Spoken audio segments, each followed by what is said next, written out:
Hello friends, welcome to NRJ online classes. हमारा पहला question है, निम्नलिखित युग्मों में किन भौतिक राशियों के समान विमीय सूत्र नहीं है। तो पहला हमारा दिया हुआ है, पहला ऑप्शन है बल एवं दाब। जो बल होता है, बल का विमीय सूत्र क्या होता है, MLT-2। और जो दाब होता है, दाब का विमीय सूत्र क्या है, ML²T-2।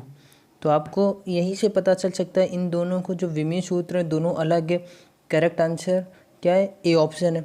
लेकिन हम लोग तीनों ऑप्शन देखते हैं, जैसे हर क्वेश्चन में हम लोग तीनों ऑप्शन की बात करते हैं। तो दूसरा ऑप्शन है भार एवं बल। तो आपको बताया हुआ था कि जो भार होता है वो क्या होता है, मास, और जो एक्सेलरेशन होता है त्वरण का मल्टीप्लाई होता है। तो ये क्या हो जाएगा, ये होता है kg, ये आता है क्या है, ये आ जाएगा तुम्हारा स्मॉल g। तो इसका विमीय सूत्र क्या आ जाएगा हमारा, MLT-2। और बल का भी यही विमीय सूत्र होता है, तो इन दोनों के विमीय सूत्र बराबर है। अगर बात करें आवेग और संवेग की, तो इन दोनों के विमीय सूत्र होते हैं MLT-1। और ये आपको रट्टा मार लेना है एक तरीके से। कई बार बहुत पूछा गया है, फेवरेट क्वेश्चन एयरफोर्स का, कि क्वेश्चन आता है कि आवेग का विमीय सूत्र इन चार ऑप्शन में किसके बराबर है, या संवेग का जो विमीय सूत्र इन चार ऑप्शन में किसके बराबर। तो आपको याद रखना है कि आवेग और संवेग का विमीय सूत्र क्या होता है, MLT-1 होता है और एक दूसरे के बराबर होता है। अगर कार और ऊर्जा की बात करें तो इनका विमीय सूत्र होते हैं दोनों के ML²T-2। नेक्स्ट क्वेश्चन है, यदि हम भूमध्य रेखा से ध्रुवों की ओर जाएं तो जी का मान क्या होगा। कि अगर आपकी पृथ्वी है, इधर क्या होते हैं हमारे, इधर होते हैं हमारे ध्रुव, और ये भूमध्य रेखा क्या है ये। जब भी अगर हम यहाँ से यहाँ भूमध्य रेखा से ध्रुवों की ओर जाएंगे तो हमेशा जी का मान बढ़ेगा, क्योंकि ध्रुवों पे जो होता है तो जी की वैल्यू अधिक होती है, जी की वैल्यू अधिक होती है और भूमध्य रेखा पे कम होती है। अब इससे क्वेश्चन बनते हैं, और क्वेश्चन बनते हैं कि अगर हम पृथ्वी की सतह से ऊपर की ओर जाएं, अगर हम पृथ्वी की सतह से ऊपर की ओर जाएं तब जी का मान क्या होगा, तो जी का मान क्या होगा, घटेगा। अगर पृथ्वी की सतह से हम नीचे की ओर जाएं तो क्या होगा, तो जी का मान घटेगा। और क्वेश्चन है कि जी का मान हमारा शून्य कहाँ पे होगा, तो पृथ्वी के केंद्र पर होता है शून्य।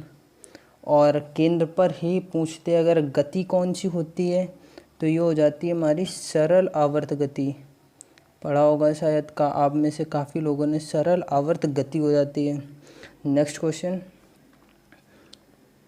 वह उपकरण कौन सा है जिससे समुद्र की गहराई को मापने के लिए ध्वनि तरंग का प्रयोग किया जाता है। तो करेक्ट आंसर है सोनार। सोनार का यूज़ हम लोग जैसे पनडुब्बी वगैरह या टॉर्पीडो जो लगी होती हैं उनमें यूज़ करते हैं। इसका प्रयोग कि कितना आपका शिप है, अगर ये समुद्र है तो आपका शिप तो कितना ऊपर है, हमें ये पता करना होता है। गहराई मापने के लिए हमेशा इसका यूज़ करते हैं सोनार का। बात करें अल्टीमीटर की, तो अल्टीमीटर का हम लोग ऊंचाई मापने के लिए यूज़ करते हैं, ऊंचाई मापने के लिए। और बात करें अगर रडार की, रडार का यूज़ करते हैं किसी चीज़ की स्थिति पता करने के लिए कि वो चीज़ है कहाँ, जैसे जहाज हो गया, एरोप्लेन हो गया, हवाई जहाज हो गया, शिप वगैरह हो गए, तो इनकी स्थिति मापने के लिए रडार का यूज़ करते हैं।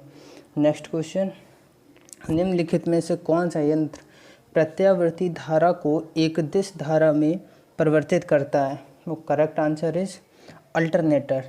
मतलब क्वेश्चन क्या कह रहा है कि जो एसी करंट होता है, एसी को कौन डीसी में बदलता है, एसी को डीसी में बदलता है, उसे हम लोग वैसे बोलते हैं रेक्टिफायर।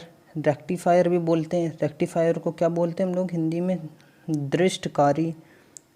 अगर ऑप्शन में ये नहीं है तो हमारा करेक्ट आंसर हो गया ऑल्टरनेटर। ऑल्टरनेटर का भी यही काम होता है।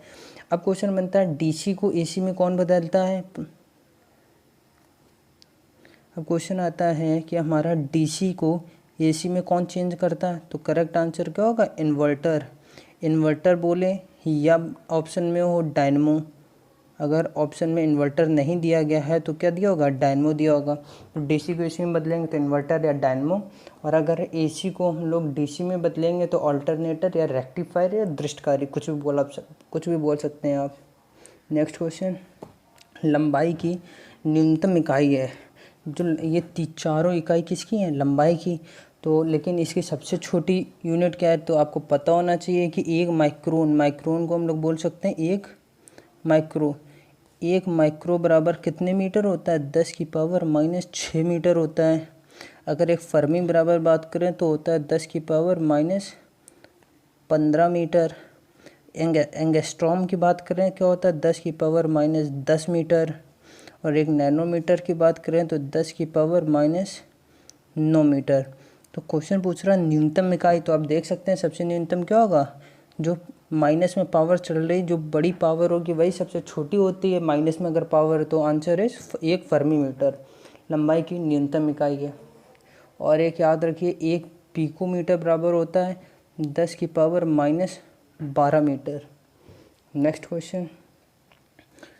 क्वेश्चन है हमारा, MKS पद्धति से क्या तात्पर्य, जैसे CGS पद्धति होती है वैसी MKS होती। तो M डिनोट करता है मीटर को, K डिनोट करता है हमारा किलोग्राम को, और S करता है सेकंड को। Option D is correct. Next question, निम्नलिखित में सही विकल्प क्या है। जो कार्य का सूत्र, इस पे आपको पता है बेसिकली कार्य का सूत्र पता होगा तो आप बता सकते हैं। तो कार्य क्या होता है, बल गुरुत्व विस्थापन। Option B is correct. Next question, निम्नलिखित में से ताप की इकाई क्या है। तो आप सभी जानते होंगे इस पे जो ताप की इकाई है वो है, कहाँ गया हमारा नेक्स्ट क्वेश्चन था ये, निम्नलिखित में से ताप की इकाई क्या है। तो आपने तीनों इकाई पढ़ी होंगी ये ताप की, तो ऑप्शन डी सही है। आप सोच रहे होंगे इतने सिंपल से क्वेश्चन करा रहे ये कहाँ आते हैं, लेकिन आप ये भी तो देखो कि इन क्वेश्चन के साथ मैं हर क्वेश्चन में 2-3 पॉइंट बताता हूँ। अगर मैं 250 क्वेश्चन का टारगेट लिया तो टोटल क्वेश्चन कितने हो जाएंगे, 500, डबल ही हो रहा है। अब ये दिया हुआ है। अब इसी से क्वेश्चन आता है कि डिग्री सेल्सियस को, अगर सेल्सियस को हमें केल्विन में बदलना है तो क्या करते हैं, सेल्सियस में क्या करते हैं 273 का ऐड कर देंगे। और अगर केल्विन को हमें डिग्री सेल्सियस में बदलना है तो क्या करोगे, इसमें -270 कर देते हैं। तो इससे अच्छा है आप लोग ऐसे याद कर लीजिए कि C/5 F -32/9 equals to K -273/5। इससे आपको ये फ़ायदा है कि आप तीनों चीज़ें के रिलेशन पूछेंगे। अगर आपको C दिया है F में चेंज करना तो आप कर सकते हैं, इन दोनों के इक्वल रख दीजिए। अगर आपको K दिया है C करना तो इन दोनों के इक्वल रख दीजिए। तो आपको ये याद रखना कि C/5, C यहाँ पे है हमारा सेल्सियस, F है हमारा फ़ारेनहाइट, K होता है केल्विन। नेक्स्ट क्वेश्चन, भौतिकी की वह शाखा जो वस्तु की गति की अध्ययन करे, मतलब कोई चीज़ चल रही उसके बारे में अध्ययन करे, उसको बोलते हैं हम लोग यांत्रिकी। ऑप्शन देख के पता कर सकते हैं कि इलेक्ट्रॉनिक की बात करें तो इलेक्ट्रॉन आना चाहिए, लेकिन यहाँ पे गति, वस्तु की गति बोल रहा है। उष्मा गति की है तो भी उष्मा की बात कर रहा है। अब ऑप्शन बचा क्या, ए, तो A option is correct. Next question, Newton kilogram मात्रक है। न्यूटन किलोग्राम, अब किसका मात्रक है, वेग का आपको पता है कि नहीं होता है, गुरुत्व विभव का भी नहीं होता है। अब बल का क्या होता है, न्यूटन होता है, तो ये भी नहीं ऑप्शन। त्वरण क्या होता है, F बराबर ma पड़ा होगा, तो A बराबर F/m लिख सकते हैं। ये क्या हो जाएगा, न्यूटन, ये हो जाएगा kg, तो न्यूटन पर kg त्वरण का। नेक्स्ट क्वेश्चन, फैराड किसका मात्रक है।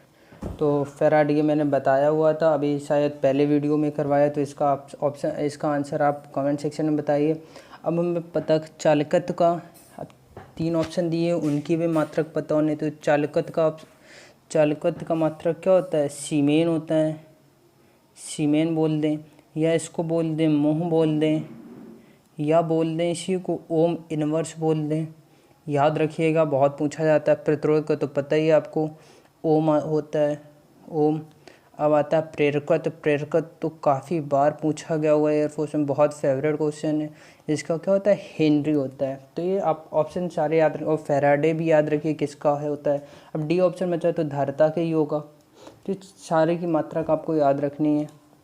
नेक्स्ट क्वेश्चन, निम्न में से द्रव्यमान इकाई नहीं है, द्रव्यमान की इकाई कौन सी नहीं है।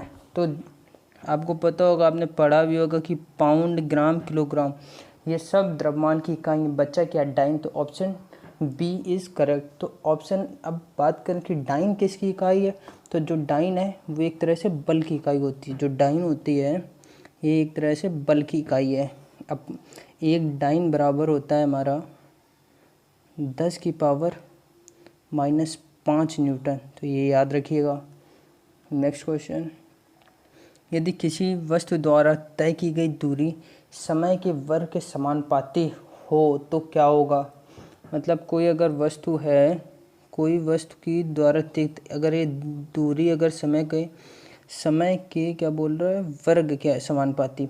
अब इससे 3 क्वेश्चन बोलते हैं। एक समय के समानुपाती, समय के वर्ग के समानुपाती, समय के वर्ग के समय के घन के समानुपाती। जब समय के समानुपाती होगा तो जो वेग होगा वो समान रहेगा या नियत रहेगा, और अगर वर्ग के समानुपाती है तो तुम्हारा क्या हो जाएगा, ये हो जाएगा ए ऑप्शन, त्वरण नियत रहेगा जो पूछा गया क्वेश्चन में। अगर थर्ड आ जाए तो हो जाता है, तो हमारा हो जाएगा जो त्वरण है वो बढ़ेगा। त्वरण क्या होगा, बढ़ेगा। तो ये तीनों चीज़ें याद रखनी है आपको, किसी तरह भी क्वेश्चन पूछे आप कर लोगे। अब पूछा, जो ठोस उच्च ताप पर विद्युत का वहन करते हैं परंतु न्यून ताप पर नहीं करते, वो क्या कहलाते हैं। वो कहलाते हैं हमारे अर्धचालक। अर्धचालक अगर ताप बढ़ाने पर, ताप अगर बढ़ा रहे हो तो इनकी क्या होती है, जो विद्युत चालकता होती है, विद्युत चालकता बढ़ती है। ये भी साथ में बढ़ती है ताप बढ़ाने पर। अगर ताप घटा दिया हमने, ताप घटा देते हो तो विद्युत चालकता क्या हो जाती है, ये भी घट जाती है। ये 0 केल्विन या परम शून्य ताप बोल दें, 0 केल्विन या परम शून्य ताप पर ये एक कुचालक की तरह व्यवहार करने लगते हैं।